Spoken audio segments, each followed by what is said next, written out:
I bought 3 motors, but for one reason or another, none of them seemed to work. I'd never worked on an outboard motor before, but I figured how hard could it be, so I looked up a how-to. And it seemed easy enough. First step was to remove this shift linkage. I think it was just a couple 10 millis, and I think the rest of the bolts were 12s. With these 2 wrenches and a flathead screwdriver, I was able to change the whole water pump. I think the hardest part of this whole process was figuring out what year this motor was. It turns out it's from 2005.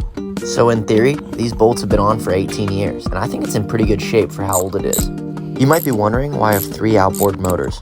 I got the first 2 in a package deal with the skiff. And this one I got because I was too impatient to fix the others.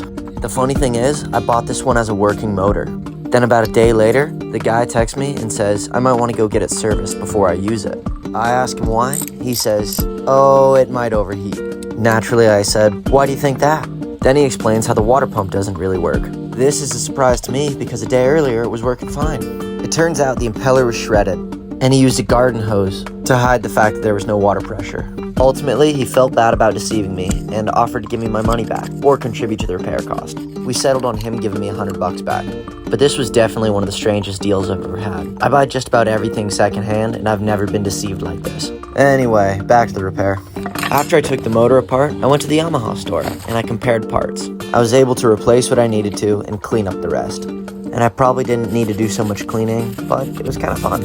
I figure if I'm gonna do this repair now, I might as well do it to last. I think the whole process took about 2.5 or 3 hours, but that included a trip to the shop and cleaning all this stuff. But here's the process start to finish. The first step is taking apart that shift linkage. If you don't, it'll hang up the whole lower end and you'll be kind of in a weird limbo. After that, it was those 4 bolts that hold the whole bottom end in. Once they're gone, the whole thing just drops out. Then I took off the pump house to expose the impeller. I saw that it was toast and it was time to go shopping. When I had all the parts, it was finish cleaning and start putting it back together. Not gonna lie, this part here tripped me up a little bit, but you gotta put plate first, then the impeller. Oh yeah, and there's a little tab. You can't forget the little tab. The little tab is what turns the impeller itself. Picture like an old key turning a lock. I have 2 tips for putting the housing back over the impeller. Firstly, you gotta twist clockwise as you push it down, and second, a little oil makes it a lot easier to turn. As it turns out, the kit I bought didn't come with new bolts, so I had to clean these ones up. If you're wondering what this gray sauce I'm putting on is, it's anti-seize. Metal can fuse together with heat and pressure, and then these bolts would be impossible to remove. This prevents that. Another noteworthy mention are these little metal plates. They provide even pressure and hold down the housing. The last little bit I put on was this upspout tube. It's the part that directs water into the rest of the motor. If you can't get the little tabs to go in place, use a flathead. After that, I cleaned the drive shaft and greased it real quick. Then the whole lower assembly was ready to be put back in. A little more anti-seize sauce and I was ready to ratchet it down. Surprisingly, getting it back in took a little bit of effort, and I found twisting the propeller kind of helped settle it in place. At this point, I was pretty much home free. Everything seemed to work. All I had to do was, tighten it back together. For the first time, I'll now be able to power my boat.